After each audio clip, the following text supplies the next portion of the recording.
jobs. You know what? Yeah, I guess I do.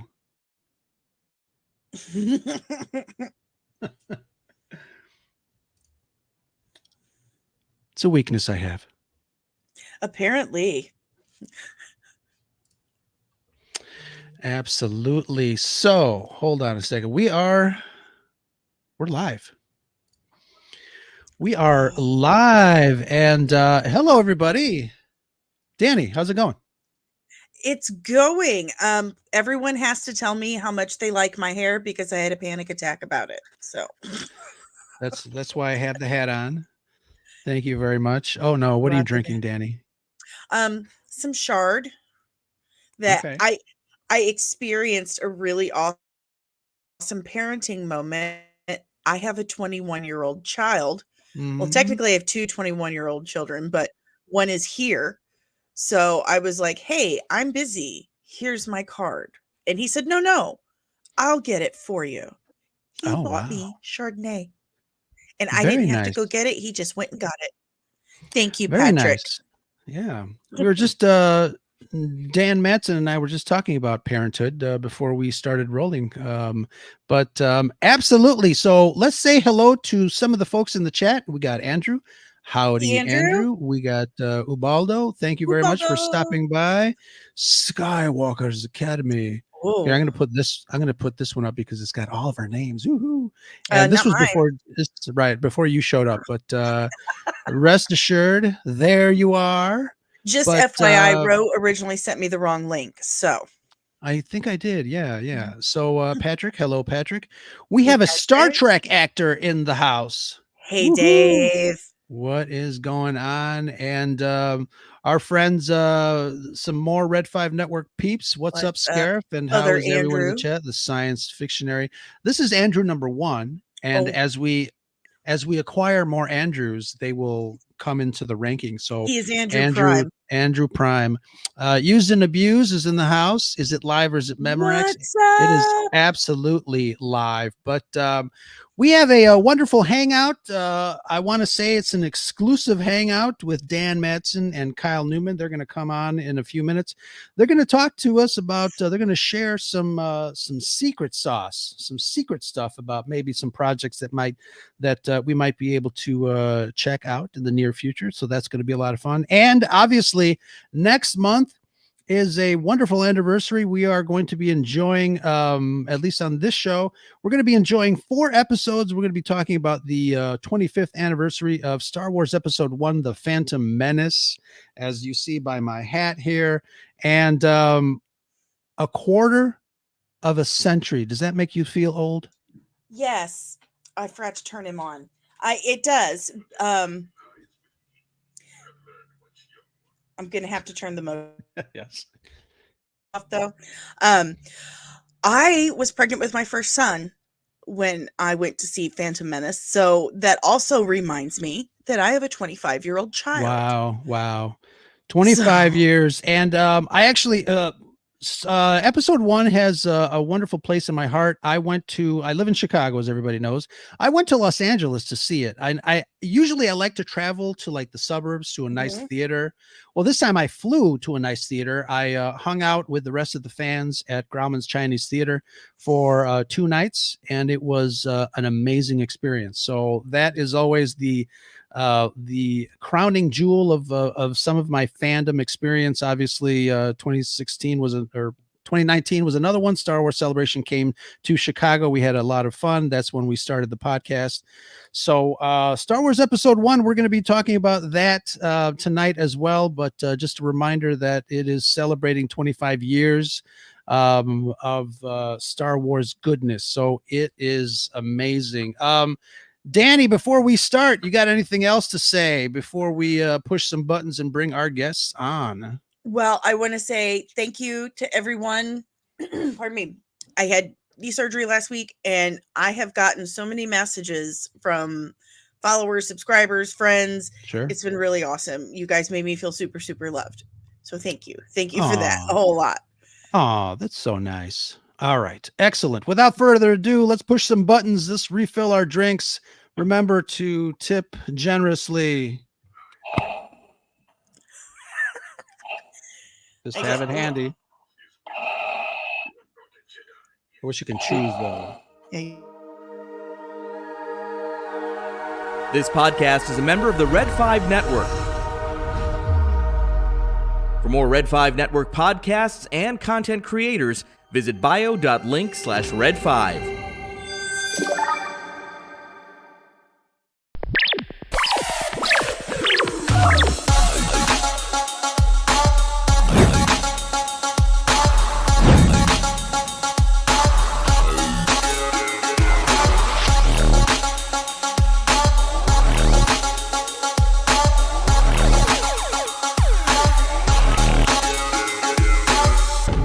This station is now the ultimate power in the universe.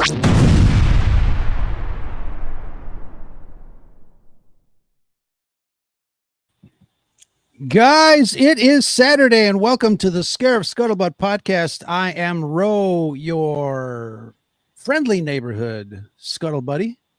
And we got Dan Madsen and Kyle Newman back again for another show. Yay. Gentlemen, thank you so much for hanging out with us. How are you? Good. I'm doing good. Excellent. Well, Kyle, how's it going? Everything's going well. It's a rainy Saturday in Los Angeles. Oh, no. You'd expect. No, you wouldn't expect. But yeah, It seems like every time the weekend rolls in, it's rain. Dude, wow. I've been to LA once. I went last year to visit my friend, and the entire week I was there, it was monsoon season. And I was like... Was it like January, February? Yes. Kind of? Yes. Oh, wow. Yeah. And Don't what's visit crazy during those months. Yeah. No, we won't do that again. And what's crazy is before that I was in Florida and it rained the entire time there. And then when I was home in Missouri, right before I left, it rained for like 2 or 3 weeks. So I lived in nothing but rain for about 2 months. And when I got home, it was raining again. Like, yeah, no, we had a wonderful sunny day today here in Chicago. But same here in Denver. Blue sky, sun, 70 degrees. Beautiful in Missouri. Yeah. Very nice. We've covered everything but the East Coast right here. This is great. Excellent. Guys, thank you very much for coming by. Before I had run the intro, we were talking about Star Wars Episode 1, and I wanted to get everybody's take. A quarter of a century, it does sound kind of frightening when you say it like that, but 25 years. And Dani and I have discussed how we get a little ticked off when we post online and say, where were you in 1999? And people on the internet are like, I wasn't even born yet. I'm like, oh my God, that really makes you feel old. Dan, you have a special connection, obviously, to Star Wars Episode 1 and Star Wars in general, but tell us a little bit about how you feel coming up to this 25th anniversary. I feel old. I feel really old. It's 25 years ago when the movie came out, and it was 27 years ago that I actually was on the set of Episode 1 at Leavesden Studios. Basically, I'd gone over there to cover the whole production for the Star Wars Insider magazine. And lo and behold, before I went over, they offered me a cameo in the movie. So I got over there and filmed, got my costume all made for me and everything. And then spent 2 weeks shooting on the back lot and interviewing everybody for the movie. And so that it was even longer ago for that situation. So it feels strange. Yeah, it doesn't. I can't believe it's been that long already. I know when you do the math, you can't believe it. I mean, I mentioned how I was in Los Angeles at the Grauman's Chinese Theater. I still remember it like it was yesterday, but it's those types of memories, especially as a fan, that, kind of stay in your mind for a long time. I think even those of us with a little more gray in our beard that remember being in that seat in that theater in 1977, watching the original one. I wasn't born yet for that one. Yeah, shut up. But it's wonderful. I mean, these movies hold a special place in our heart, obviously. But Kyle, what do you remember about the hype leading up to Star Wars Episode 1, The Phantom Menace? And spoiler, did you figure out who the Phantom Menace was? You're muted, Kyle. You're muted. Oh, which one? The multi-meaning title. I think the title's brilliant. I think it encapsulates exactly what George was trying to do. I think it put everybody back. It should have put everybody back in the right frame of mind about what kind of movie we were about to get. But I think everyone expected Star Wars to grow up and evolve with them. So many people changed them as children, and I was ready for the movie. I couldn't wait for the movie, so I read the novel before I saw the movie. So when I saw the movie, I loved it. I saw it 7 times in 28 hours. Oh my God! A lot of people have issues with Phantom Menace because they can't look at it outside of the context of themselves. It's like a movie they imagined in their head for 25 years. That they, whatever, how many years it was, they directed it. They played with the toys. They thought of a film and a saga that was going to be different, inherently different, and drastically different than what George gave us. And it was surprising. There's still so many elements to it that it's one of those movies I've seen it since probably like 100 times. I get something out of it every time I watch it. It's much deeper than people give it credit for. I think it's a pretty bold movie. It has a lot of imperfections. Not gonna lie about that, but I can see past them. There's a certain charm to it. So I'm excited. I'm going to the reopening night. I've seen it in 3D, and to me it's one of the top ones, just because what it means. It was that's feeling of seeing it. There's never been hype like that before for a movie, and I don't think there ever will be, considering there are pre-sales, and you can pick your seat, and you can order your food to your seat, and it's different. Movies are different. Yeah. There'll never be anything like it. They're Absolutely. not the events that they used to be. And that's a shame. And that really is a shame. I talked to younger people and I said, you actually had to wait in line to go get a ticket. There was no, internet where you log in and get your ticket or pick your seat even. You had to lay your coats down and be like, no, someone's sitting here. Someone's sitting here. Yeah, exactly. But yeah, Kyle, you're absolutely right about the hype. I don't think there will be the type of hype that episode 1 enjoyed. I mean, even the hype for The Force Awakens after a long period of no Star Wars and George announcing that there will be another set of movies. But the hype was there, but I don't think it was as strong as it was for episode 1 back then. Yeah. I mean, I agree. People were going into movies that had nothing to do with episode 1 just to see the trailers. Yep. Meet Joe Black. Joe Black. I remember buying my ticket for that. Yeah. So that's amazing. Dan, I wanted to ask you, because Kyle mentioned something regarding fan expectations for us. He mentioned the fact that we directed a certain aspect of films after Return of the Jedi. We knew what we wanted to see, or at least we kind of had an idea. How do you place fan expectations with, especially the prequels? I'm not going to get into the sequels, but the fan expectations for the prequels and how we had these films already filmed in our heads, and maybe, folks thinking that maybe there was something else. Well, that's great. And, I think Kyle said it very well. I mean, everybody had already imagined what this movie was going to be like.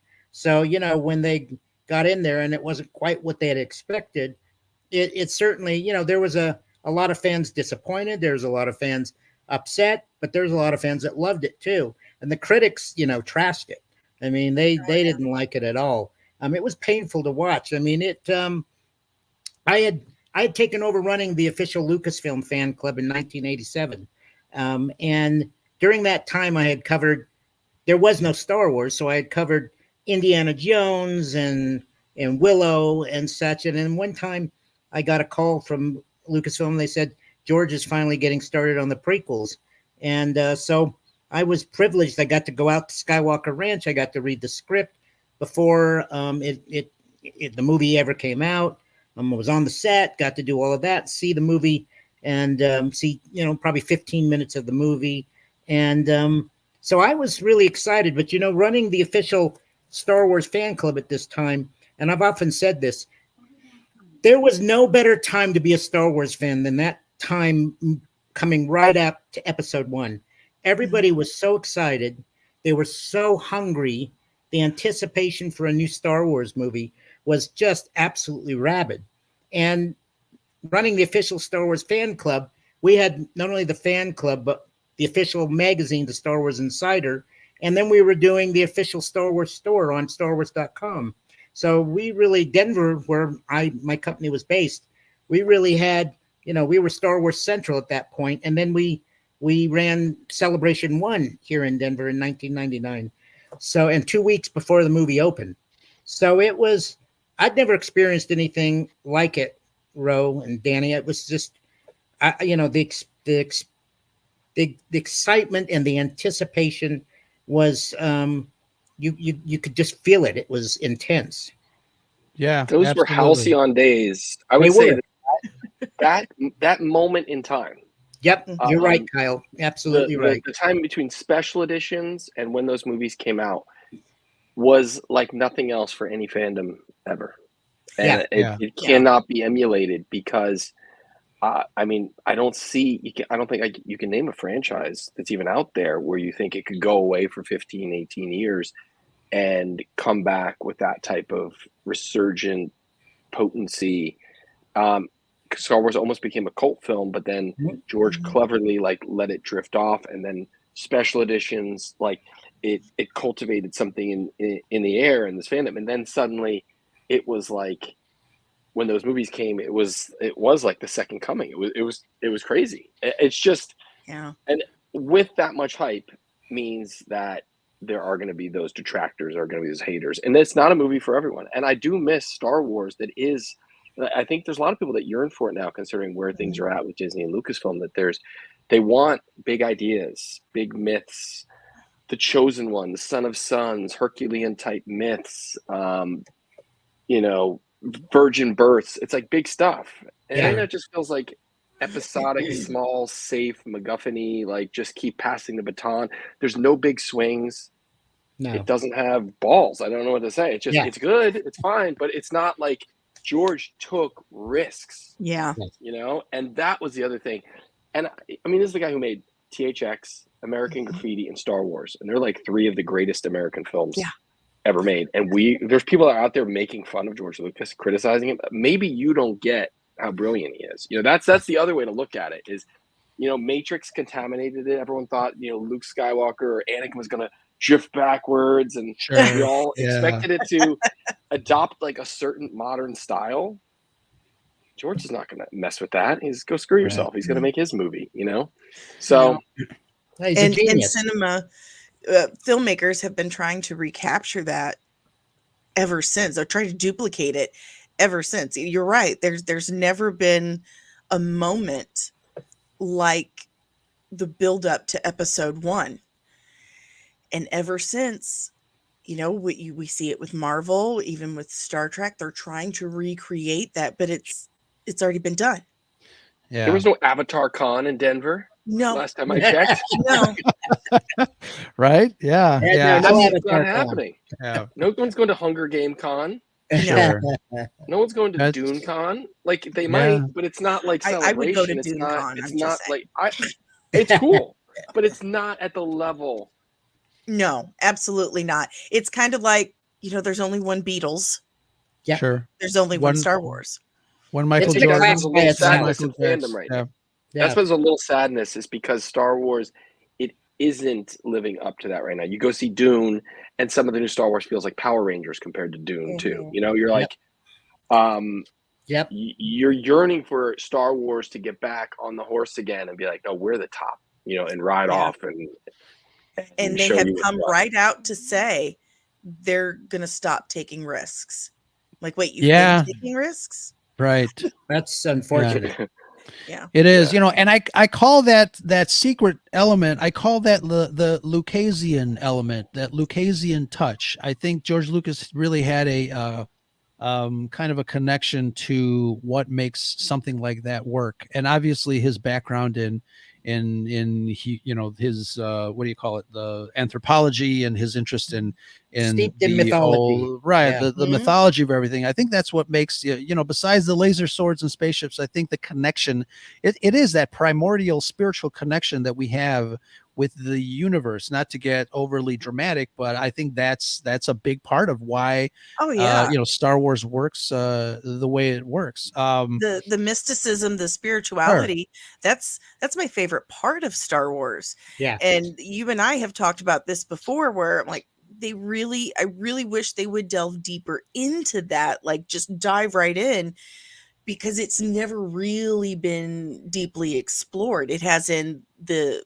books, in the legacy stuff.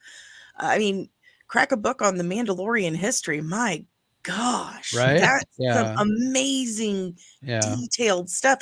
You forget that it's fiction. You forget that it's space stuff. Right. It's so set up. Yeah. Kyle, I'm going to ask you a question.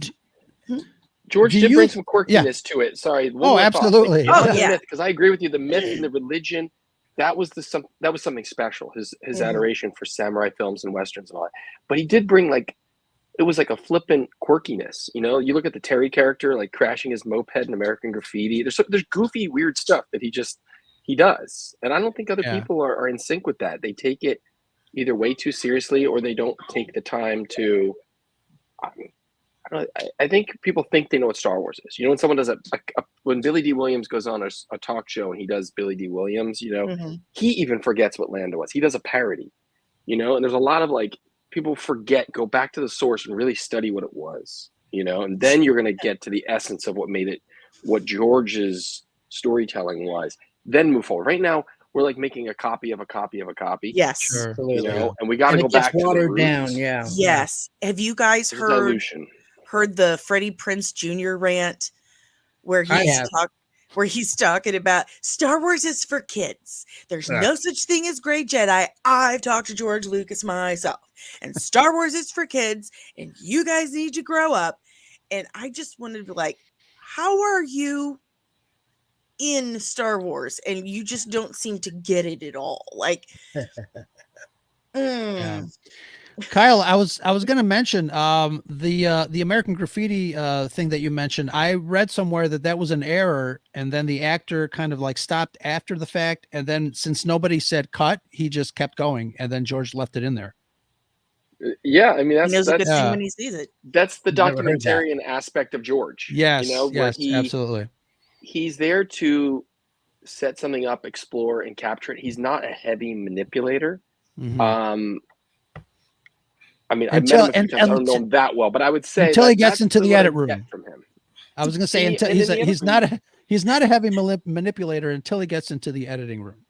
And he relied on some really wonderful people, though. I did get to meet Paul Hirsch recently, who's the Oscar-winning editor of Star Wars, and he's brilliant on Empire. He's done so many movies, and it's they let people like that have freedom. George got people he trusted, and he could conversationally bring out the best in these people. And you see that when he goes around the room and he stamps art or he doesn't, and he sees instantly whether something works or not.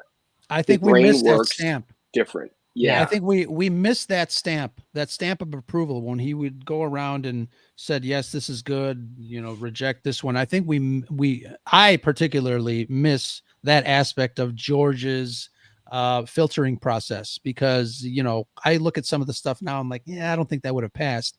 It's all interesting. A lot of fans say they would love to have George come back and then direct another one, but I think he's done. He has no desire to come back and do another one now. I see him on Rush Street all the time, just hanging around on Rush Street near Chicago Avenue, just hanging around other people's documentaries. Whatever. That's something Ro and I have talked about a lot, that when George sold to Disney, that was his retirement plan. Yep. He was done. And I'm sure he's pretty depressed over what they did with his treatments that they bought. Yeah. But he's like, you know what? I'm retired. And from what I hear from people that do work for Lucasfilm now, that's the case.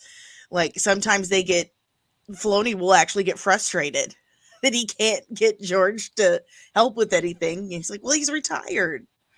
He's old. Let him be old and a grandpa. He was going to do some experimental films. I don't think That's what he said. Yeah, or maybe he did.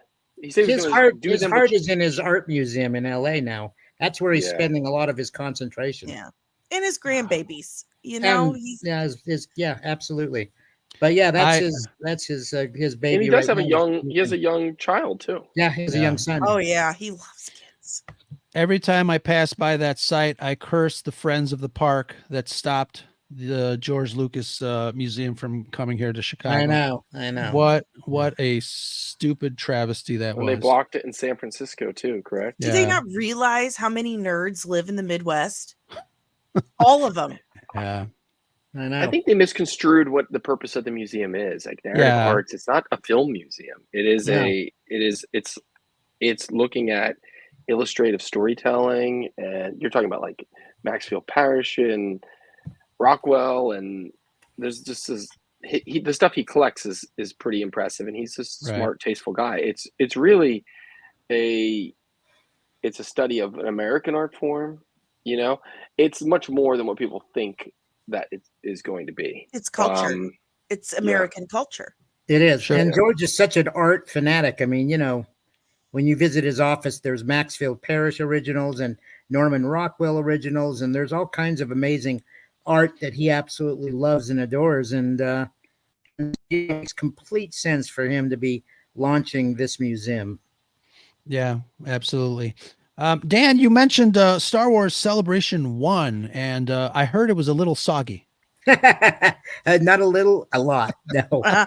You know, when we were planning that, you know, they came to us less than a year before we actually did it. And they said, you know, we'd love to do a convention. We think the fan club should be the ones that organize it. And I said, well, we were already thinking that ourselves. So we sat at Skywalker Ranch and went over and over where it should be. We went from New York, LA, Chicago, and then we came upon Denver, which is where I am. And I said, you know, I have over 100 employees and I have a whole group of volunteers here. And I said, you know, we can make this happen here in Denver, and it's kind of centrally located. So we did.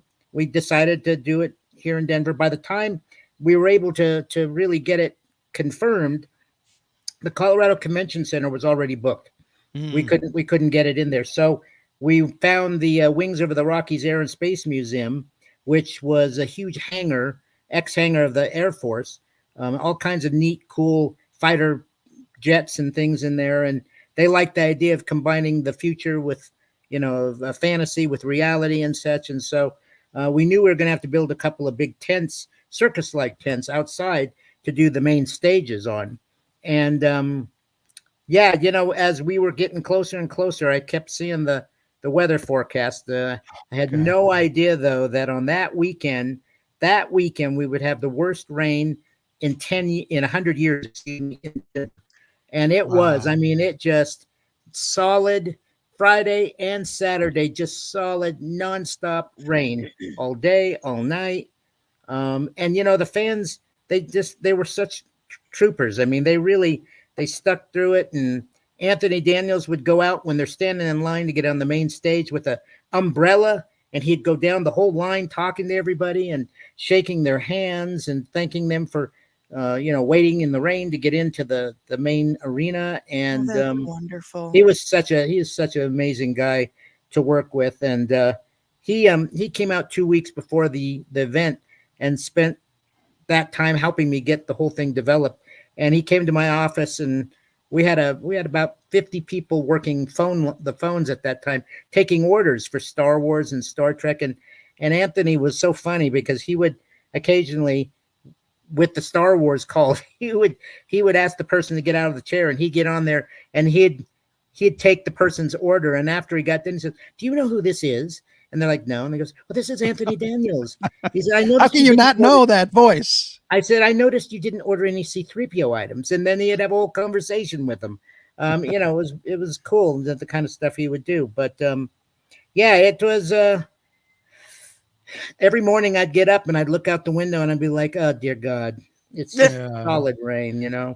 But you know, the one thing about that is that, and I'm sorry about the sun coming in, guys. I don't know what to do about that at the moment. We can just see you better. There you go. After, when I was backstage, Rick McCallum, who was the producer of the prequels, I was sitting there just shaking my head, and I said, "Oh my God, Rick!" I said, I can't believe that the one weekend we're doing this, that there's this kind of rain." And he said, "Dan, let me tell you something." He said, "Years from now, people will look back at this as their Star Wars Woodstock. They'll remember standing in the mud and the rain to go to the very first Star Wars celebration." And I said, "Man, I hope you're right." And you know what? It's taken 25 years or whatever, but there's a lot of people now who look back at that first celebration with fondness and say, it built camaraderie. We're all there together. It was the very first one. There wasn't Star Wars conventions all over the country like Star Trek. And it was in that build-up time we were all talking about. Mm-hmm. This was like at the peak. 2 weeks before the movie opened, they get to come to Denver for 3 days. They get to see original footage from the new movies that nobody had ever seen. They got to meet all of the actors from episode 1 on the stage. It was the first place to buy the new Kenner Star Wars episode 1 action figures. It was a Star Wars Nirvana, and a lot of people remember it as that. So, it's gotten a lot better over the years. People forget the rain and the mud and just what a good time they had. Yeah, absolutely. So what is Rick McCallum up to these days? I don't see his name as much anymore. I have not spoken to him in so many years, but I know he was in at a convention in Paris. He was talking about working on episode 1. And I think he's semi-retired. He is working on some other productions. I don't know what they are right off the top of my head, but he was really he still is active in some respect in the film industry, but I haven't talked to him in years. He had a television series a year or two ago. I think he produced something he was involved in. I knew somebody else that got involved. I found out recently, like Rick was the original producer on the show. I didn't know that. It's shot in Europe. Cool. Yeah. So but I did feel like he did some interesting comments recently too. I read somewhere he took offense to the fact that people said he was like a yes man, him and some of the other people. And ultimately, I got the sense, I met Rick a few times. He was a great guy, and you could tell he was vocal. He's not a pushover. He's a strong-willed guy. You could tell he was saying, "George, I don't know about this," or "Are you sure you want to do that?" Or I wouldn't do that. George is going to do what George is going to do. I wouldn't say that anybody's a yes man. If George is writing the check of $110 million, George is going to do whatever the hell George wants to do, for better or for worse. And he's there to facilitate as a friend and producer. So I always thought he got a unfairly maligned in terms of what I agree. Kyle. They pulled up a pretty experimental movie. There's been nothing like it in terms of scale on an independent movie, and he produced it. And he also produced the Young Indiana Jones Chronicles for George before that. So that was where I met him. Was for the TV series, and then so it was a nice surprise when I found out he was going to be the new producer on the prequel. I used to interview him every issue of The Insider moving up to episode 1, and he'd give us the updates on what was going on. And I can tell you, Kyle, there were many things I could not print. He had a mind of his own, and I mean, he'd lay it out and he'd tell me things, and I'd be like, "But don't print that." I'm like, "Okay. I've got it all on tape. Someday I had to release them, and you wouldn't believe some of the things." I want to hear the McCallum tapes. The McCallum tapes. Yeah. You call us first, Dan. All right, I will. You do that. There were some very intriguing things that he had to share. It's funny you mentioned the Young Indiana Jones Chronicles. I always feel like that series was kind of a training ground for not only him and the rest of the crew, but ILM to be able to kind of bring Star Wars visuals to the small screen. And obviously, they did, and then some. But getting into and I love technology. I love what George Lucas and Industrial Light and Magic offered the rest of the world, other filmmakers, the tools to be able to tell these stories. And I remember an interview with George Lucas pre 1999 where somebody asked him about the if he's going to come back and make more movies, and he says not yet. And at the time, special effects was at its peak, and I remember George saying, the special effects are not up to par with the stories that I want to tell. And my mind was blown. I was like, wow, what the hell are you going to, what are we going to see? So again, it's just, I love the technology aspect of George Lucas. I think, we were talking about all those behind the scenes documentaries that are on my list now. Those are the things that as a young kid inspired me to become a photographer, to become a cameraman, to become an editor. And I think I absorbed so much of those behind the scenes documentaries, especially from ILM. The wonderful one that was just recently put out there on Disney Plus. I'm very pleasantly surprised that they did brand new interviews with everybody involved coming up from, the early 70s and how Star Wars kind of got put together. It's for me as a kid growing up in the 70s, being able to absorb all that information and really get my feet wet. I grabbed my own camera. I did my own stop motion. I experimented, and it was such a wonderful thing. I know Star Trek has a lot of aspects like that where they inspire, pilots and scientists and astronauts and all that stuff. And Kyle, your t-shirt says it all. I was going to ask you guys, I'll start with Kyle first. What other IPs are you guys super nerds about? Me, Dungeons and Dragons, Star Wars, Star Trek, super nerds, big Marvel, old Marvel, Silver Age, Bronze Age, comic book collecting, a lot of that stuff. Super nerds. I'm also a big fan. I don't see the difference a lot of times between the IPs and I'm a big fan of Arsenal soccer team. You're a non-denominational nerd. So I find that there's really no difference. You get obsessed, you're passionate, it dominates your day. You can have endless conversations about it when you meet people that are also into it. So those are the things I'm there's music. I'm a music fanatic, so I don't know if that counts as the same as the movie thing. Totally. But I can basically hear a song and tell you what year it's produced. Yes. I'm really into that, what other things? Yeah, I'd say it's really comic books, Marvel, Star Wars, Star Trek, Dungeons and Dragons would probably be the bigger things. I love things like, He-Man, G.I. Joe, old vintage G.I. Joe, all that stuff. I'm obsessed. But great. I don't think the new stuff's as good. It kind of ruins it, Yeah, and I think Dani said it earlier. It's they're trying to recapture lightning in a bottle, and it's just not working. Yeah. It's unfortunate, and I get pissed off when sports nerds, because I cover a lot of sports in Chicago, when sports nerds make fun of the sci-fi nerds. Like C2E2 is coming in about 2 weeks, and I see all these people dressed up in, as Avengers walking down the street. They've got Spider-Man outfits wherever walking down the street. And then during the Cubs home game opener, I see all these people dressed in blue with the Cubs outfits. I mean, it's the same thing. I'm like, why are we getting our asses kicked? The same thing here in Denver. I see this thing with the Broncos. I mean, people paint their faces orange. They put on an orange Darth Vader helmet when they're going to the Bronco games. And I've often said to my wife as we're watching them, I said, these guys are just like this, like the sci-fi fans. I mean, they're just as crazy. They're all in cosplay. NFL cosplay, man.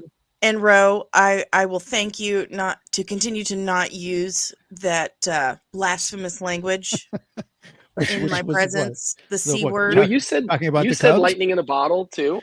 And I think we just keep getting handed a bottle. They're like, look at this. It's Star Wars, right? It's shiny, right? Good point. Here's another bottle. Oh, we got another. Oh, here's another bottle, and they keep forgetting the lightning.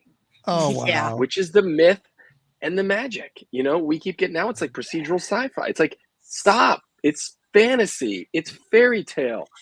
Go back to what it is. Stop mutating it. Stop. I was looking at Kyle just blew my mind.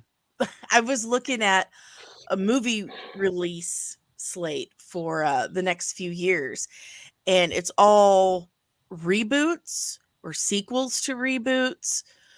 That's all it is. It's like they've completely run dry. They have nothing new to work with. They're too scared to try anything new.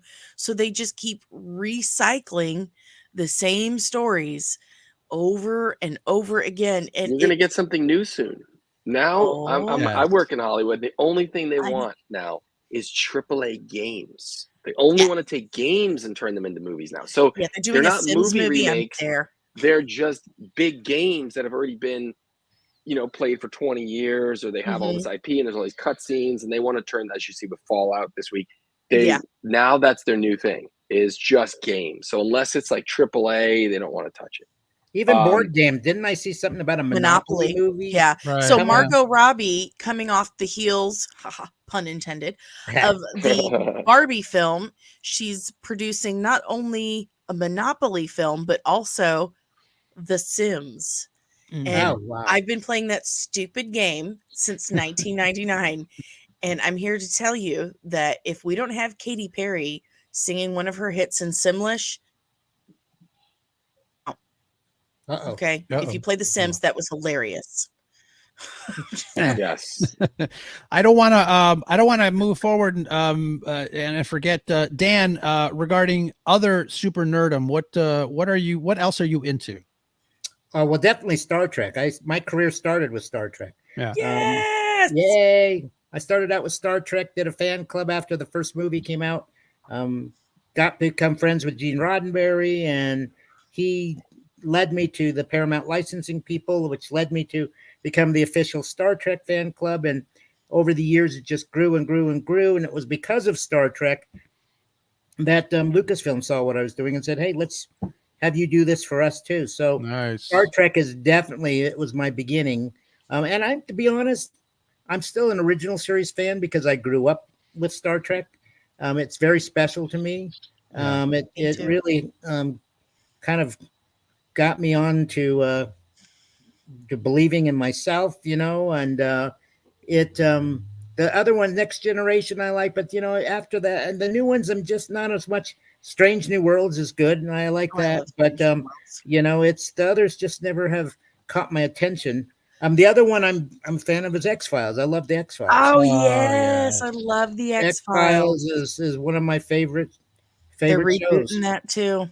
And what about Civil War? What about the American history? Yeah, I don't know if people can see now with the sun coming in, but Abraham Lincoln is my big passion now. So I've got a Lincoln stuff all over our house. I just watched Civil War last night, and Ooh, I'm so sorry. That. Yeah, you're talking about the new movie. I don't know if you want to. Why is that? Is it not good? No. Really? No. It's I've heard it's incredible. I wonder if it's just okay. I'll send you a good movie. I'll send you a link to my review. Okay, I'll watch it and I'll see it. I like Alex Garland as a filmmaker. I love Alex Garland too. I love Alex Garland, and there's just like, why are we at war? Why is any of this happening? And you never know. There's no answers whatsoever. And I think that was the point. I think that was the point. I think there was no emotional attack. You were not given a reason to care about anything that was going on in this film or any of the characters. And that's what really threw me. I'm like, man, Garland is usually really good at this, but it was very empty. Very empty. I was very let down. Is it a parable for like the conflict people have online and just politically, but then transposed into actual conflicts? And that's why, like, sometimes we don't even know why we argue with people. We're just in it. And you're like, we're not that different, I know some of it is just really like, why did we throw out this 22nd Amendment? Like, I feel like someone would have something to say about that, and it just happened. Okay. And it's set in modern day, right? Isn't it set in modern day? Yes, and yes, near future kind of thing. Like it's very modern. But listen, I'm from Missouri. Like October. This October. October. But I'm from Missouri. Exactly, Kyle. It kind of shows the Midwest is like, we're just shooting people to shoot people, and we were just looking for an excuse. And then they asked this girl, Have you come to Chicago? Have you come to Chicago? Okay, you're like northern Midwest. I'm talking about rural America. So there's this girl who's from Missouri, and they ask her, the Show Me State. Why do they call it the Show Me State? Listen, I'm from Missouri, and it is a knee-jerk reflex reaction that the moment that question comes out, you say, because you got to show me. That's the response. And she goes, I don't know. Well, BS. That's not even true. But no, it has the potential. It had the potential to be a very poignant film and to really say something, but I don't think they know what they wanted to say, or they were too scared to say it. So it just kind of leaves you with, I have 2 pages of questions. I have 2 pages of questions. Yeah. But hey, Waldo saying Battlestar Galactica. Oh, that's another one. That's another that is, yeah. And the original one. I tried to watch the new one. You need to try again. Didn't hit for me. Because there's a blonde with a bob. Okay. I'm the same way, Ro. I mean, I was never into the new one, but I absolutely adored the old one. Yes, absolutely. When they changed Cylons to blondes, I'm like, I'm out of here. Listen. But, real fast though. Yeah, I hear Peabody Awards up the wazoo. I understand. Dan, the original series for Star Trek is kind of like my comfort food too, because every so often I'll do a rewatch of TOS, and there's just something about, Kirk, Spock, and Bones, that combination of characters, the actors that portrayed those wonderful characters. There's nothing like it. There probably never will be. And I know, we always talk about, actors and chemistry in movies and stuff like that. But when it comes to like Star Trek, I think those 3 are really the backbone of the stories. And we're never going to get anything like that. It was an interesting time, to live in the 60s. I was born in 69. But I remember watching Star Trek, the original series, and really getting into the sci-fi aspect. When I got older is when I really appreciated the more nuanced story that Gene and some of the writers were kind of, talking about, as with any really good science fiction, story. It's, again, like I said, TOS is my comfort food. I can pop that on any day of the week and then just kind of watch an episode or 2. But I completely agree with you. And it changed my life, the original show.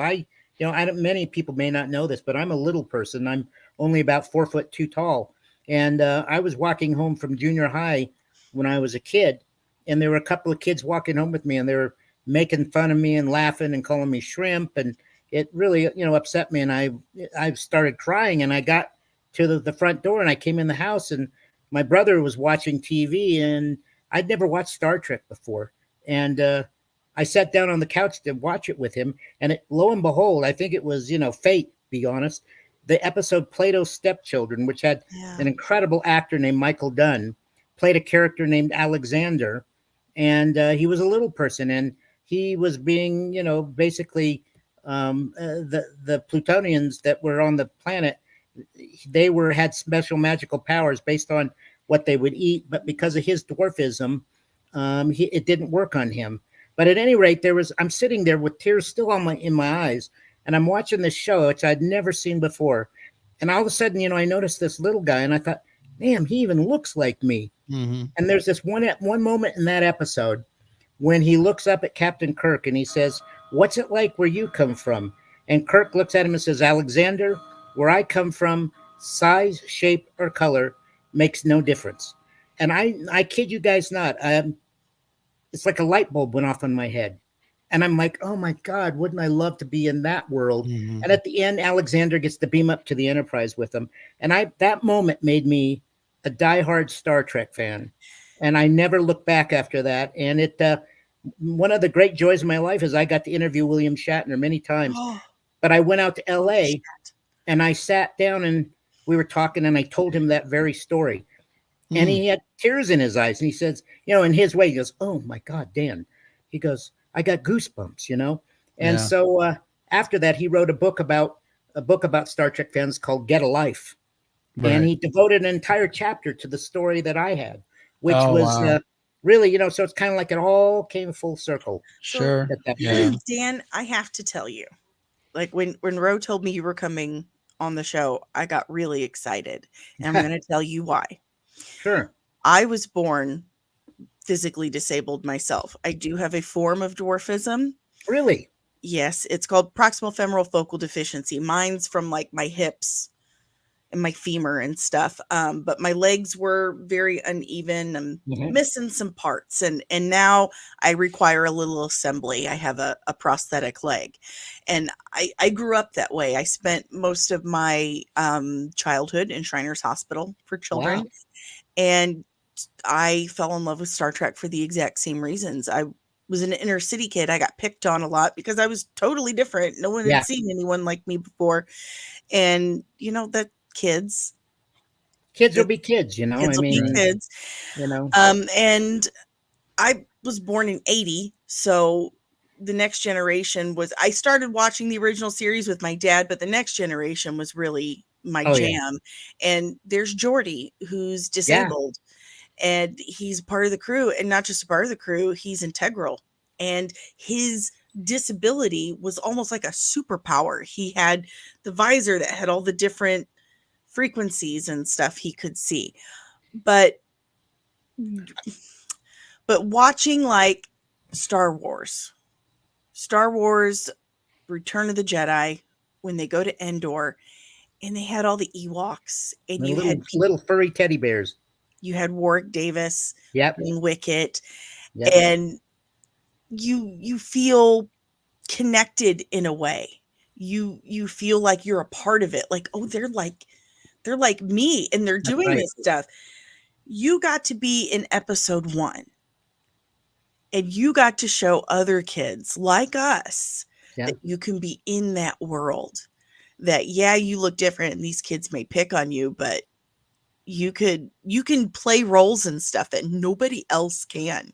Oh, absolutely. And that's one of the things I get such a joy out of today is watching how far little people have come in the entertainment industry. I mean, Warwick Davis is one of the funniest people I've ever watched and known. But I mean, you got people like Peter Dinklage now, and who gets roles that have nothing to do with his being small. They cast him because he's a great actor. Yes. And so he's kind of changed things for little people in a lot of ways. But it's the same thing. And what you were saying, Dani, I think one of the things that also influenced me was Yoda. Here's Yoda, this little tiny guy who is the most powerful Jedi, and he even says to Luke, judge me by my size, do you? That was another moment that I was like, yeah, you're right. George made one of the most powerful Jedi, this little tiny guy, shorter than even me, So it's both Star Wars and Star Trek. I think both speak to people who are handicapped or different in some way, and give them hope that there's a lot more out there than what the world shows you. I completely agree with you. With thanks to comic books, sci-fi, fantasy. I mean, it's so much more than just nerdy stuff that your parents didn't understand. For one, it was an escape. Like if you're living in a children's hospital or having a lot of surgery or in a lot of chronic pain or being picked on, being able to watch these movies or read these books, you can escape that for a minute, escape reality, and live in a place where your disability or difference is actually a benefit. It's beneficial and people love you for it, or just like everyone else around you. It's so much more, and it means so much more to so many people, but I think especially kids who grew up disabled. Yes. Yeah. Absolutely. That is one of the aspects of film, of movies, that I think connects so many people to whatever it is that they're going through. I think people relate to to these stories, whether whether it's movies, whether it's music, a certain genre, whatever. Kyle was talking about the passion that we all have as fans of anything, but I don't know, something about movies that really touch our soul, because movies is one medium that really works in so much. You've got sound, you've got music in the movie, you've got the story, you've got the emotion.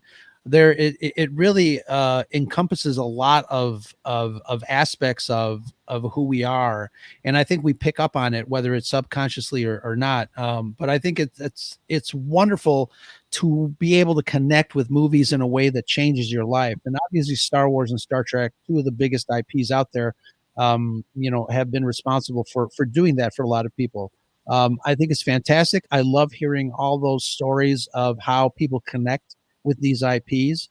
I think it's special, and I think for that reason alone, I hope movie houses don't die. I hope streaming kind of slows down, but I really, like Dani was saying earlier, I think I miss Star Wars being an event film, like a tentpole, like summer blockbuster type of thing. I hate the fact that Disney kind of took Star Wars off of the May calendar and put it down in December. I'm more of a traditionalist. I love the summer blockbuster. I love that aspect of it. But I mean, I love it. It's great. But I wanted to, before we wrap up, I want to talk to Dan and Kyle about new projects. What are you guys working on? And what are you guys excited about these days? Well, Kyle can tell you all about that, because it's first time, I have to say, before he says that, this is the first time I've been able to get to work with Kyle, and I've been a fan of his for years.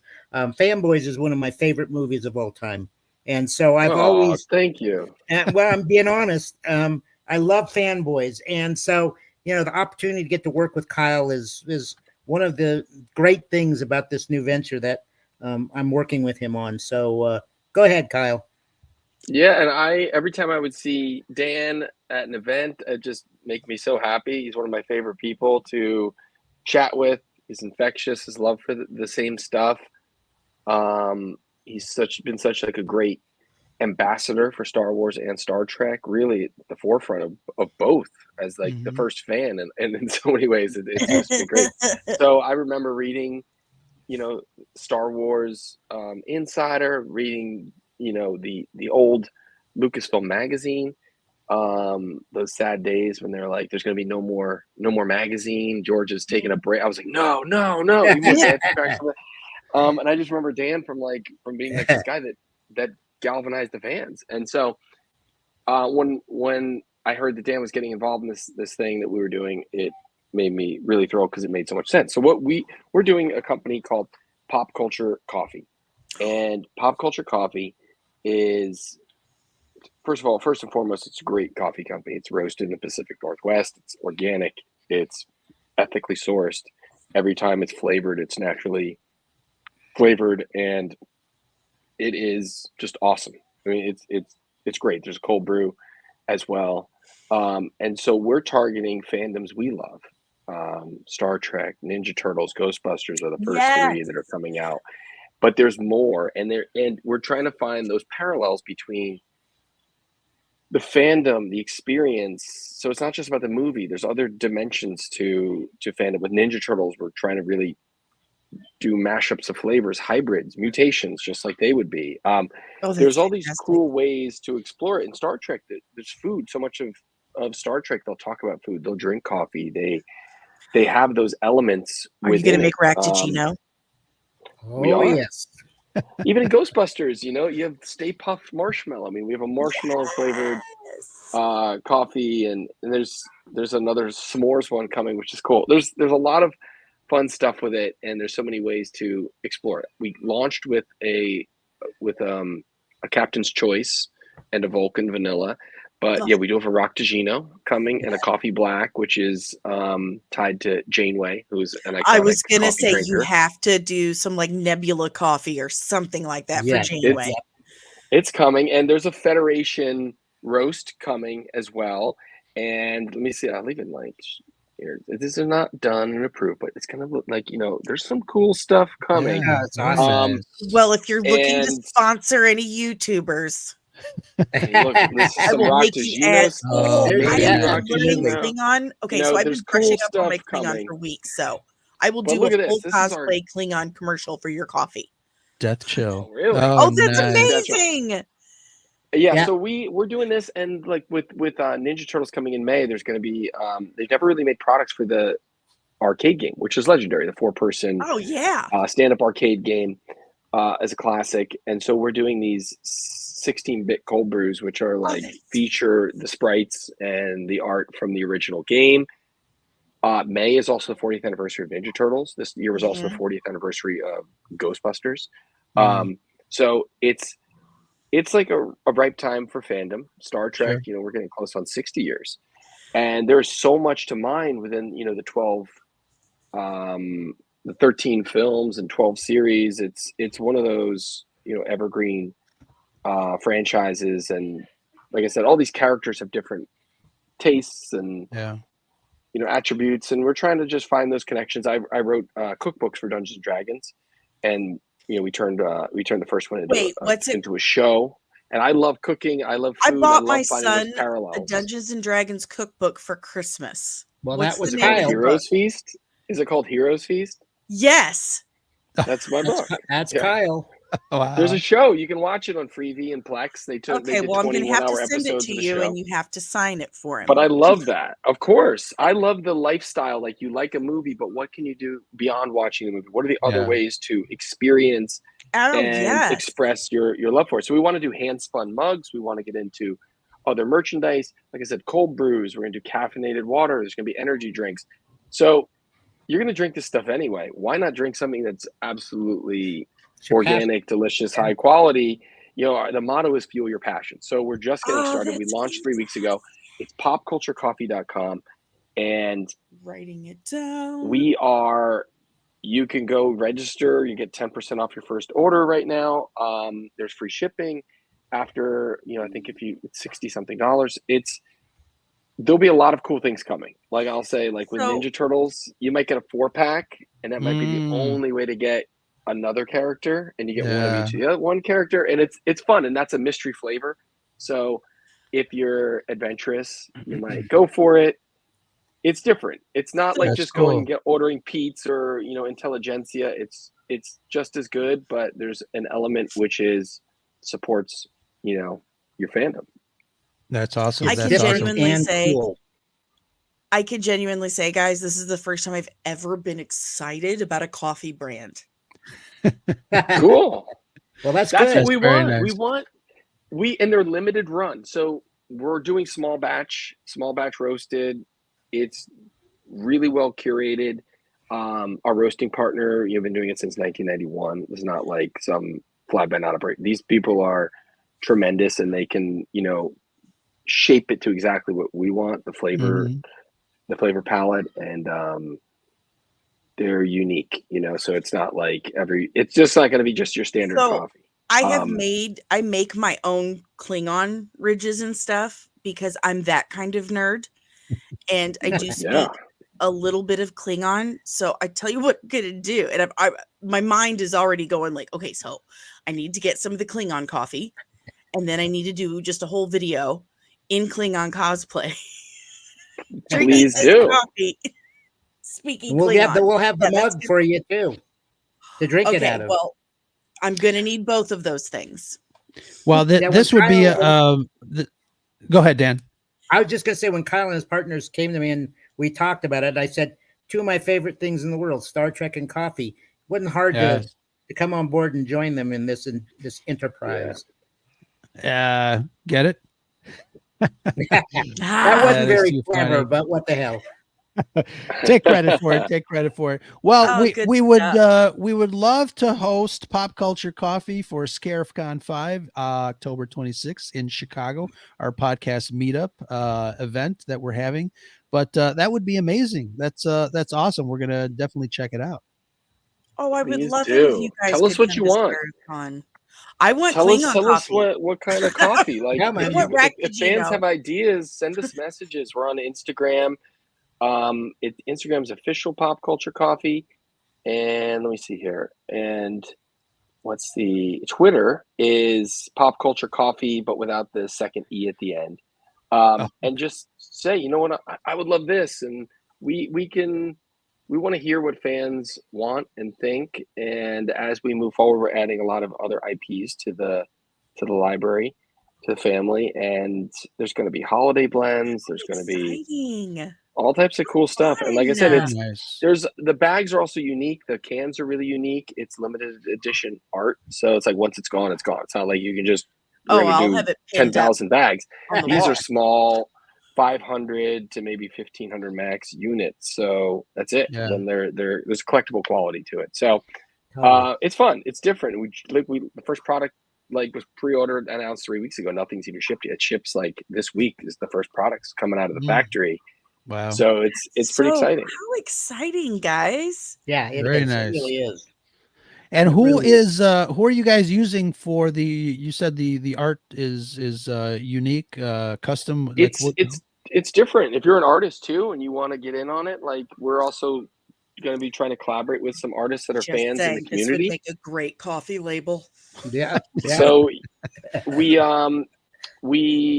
is a fan, not a fan. Well, he's a fan, but he an artist did an original Slimer. So our Ecto Espresso, which is a nice.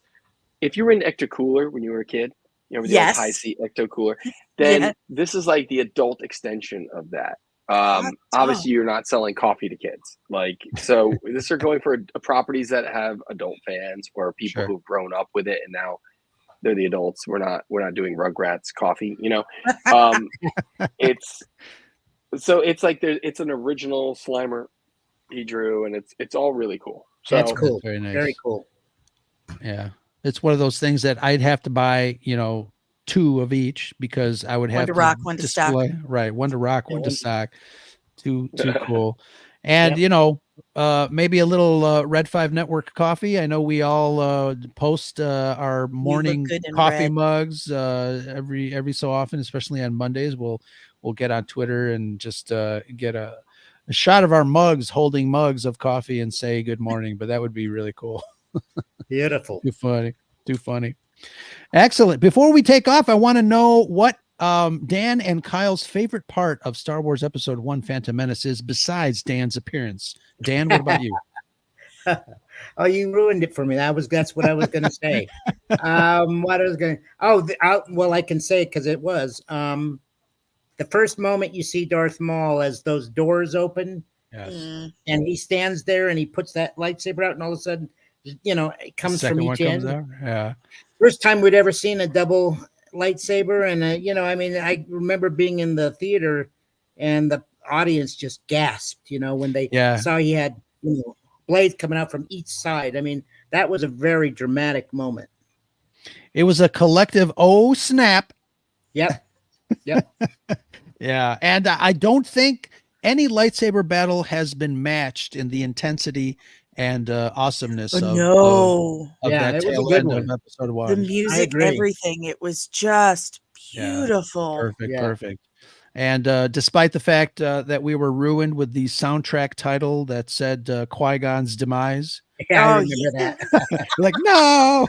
Spoiler alert. Big old whoopsie doodles. I didn't think about that. You go out and buy the soundtrack. But at least you didn't get the deleted song, Darth Maul Bites It. That one didn't.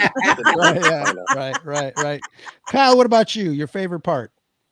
Oh, my favorite part. The opening crawl. Just like, you're like, all right, we're back. We're doing this. Yeah, I love right? That. I love, I mean, some of those tropes, but in retrospect, I love Qui-Gon Jinn. Liam Neeson's tremendous. I think he brings a gravity to it, a unique perspective on the Force. We got some depth and nuance, the living Force and the shades of that. And he felt like a really interesting, very human entry point into a religious sect, which almost felt very cold. And there's something when you look back at all the Star Wars we've gotten since then, he is a very unique and special Jedi. He had the foresight That's why he's not on the council, and Right. there's something cooler about a guy who's not on the council. He's a some rebel, of those chumps Dani. who are on the Bummer. council, and so it'd be him, every day of the week over a lot of other Jedis. I just think he's a great actor, and they just he cast it right, Yeah, Sure. Absolutely. And you gotta respect, like, he has a lot of respect for Star Wars. Like, he's been asked many times about coming back. He's like, come on. I'm old. You got the best of me. You just keep bringing me back. It's, waters it down. Like, Mr. Neeson. Yeah.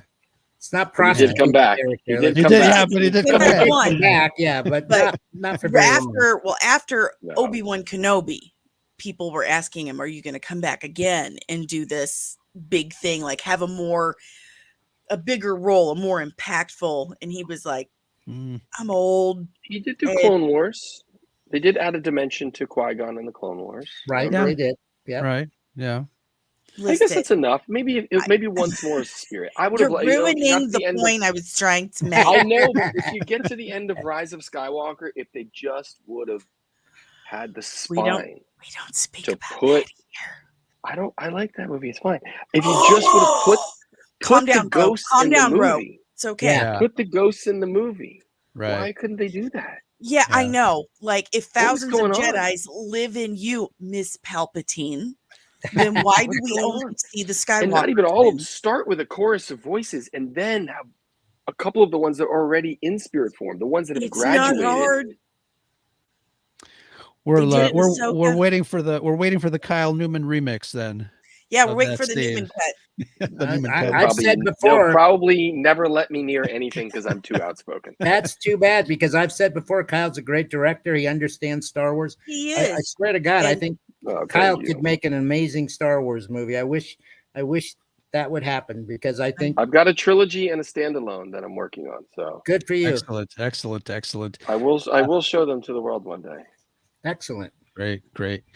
Dan, Kyle, Dani, thank you guys for joining us with our folks here in the chat. Thank you so much for joining us on this show, and little Darth Vader back there. But it has been fantastic. I loved our conversation. Thank you so much. We're going to be looking into pop culture coffee and hopefully absolutely tasting it real soon. But what a wonderful venture. I think it's great to be able to kind of combine our fandom with something that we like to drink as adults. We're as they say, we're overworked and underpaid, so coffee keeps us going. Amen. Yeah, absolutely. But Dan, why don't you tell folks that are still stuck around here where to find you to say hello there? Well, they can find me on Facebook under Dan Madsen. On Twitter, I'm the Dan Madsen, and on Instagram, I'm Madsen8973. So those are the three platforms that I post to and share both things from the past and things coming up. Excellent. And Kyle? I am Kyle_Newman at Twitter, Kyle_Newman on Instagram. I'm on Threads. I think it's just Kyle Newman, but maybe it's Kyle_Newman. Oh, Threads. And then I am also on Facebook. So Facebook, I have a fan page, and always posting stuff, Star Wars, Dungeons and Dragons, whatever, come talk. Yes, absolutely. And then Dani, we'll be Dani, announcing pop culture coffee stuff soon. Like I said, there's some. If you're a Star Trek fan, Wave 2 is going to make you happy. Yeah, and nice. Ninja Turtles. If you like Ninja Turtles, don't miss May, because there's going to be like 10 different products coming. Well, Mr. Madsen, Mr. Newman, you guys are welcome back to the Scarif Scuttlebutt Podcast anytime. If you guys want to talk coffee, nerd stuff, Star Wars or Star Trek, the other white meat, whatever you guys want to talk about. There are no sides. Excellent. And Dani, where can people find you? Oh, well, you can find me on literally any social media platform. Just type in comics and cos. Yeah, I do. Like a disease, hard to get rid of, easy to find. On any social media platform, especially YouTube, you can please subscribe to Comics and Cosmetics on YouTube. you type comics and cosmetics into any platform and you will find this shining face. Or you could type Dani Sanssouci if you can spell it, and you can find me there too. So, yes. Excellent. More friends, more nerds. Bring me another. Yes. And just a reminder, Dani and myself, we are part of the Red 5 Network. You can check the rest of the gang at bio.link/Red5. Part of the Red 5 Network, the red5network.com. For those of you that like typing URLs. But until next time, thank you, everyone. Again, consider this your second home here at the Scarif Scuttlebutt Podcast. Until next time, I'm Ro, that's Dani, Dan, and Kyle, and that is the Scuttlebutt. Woohoo!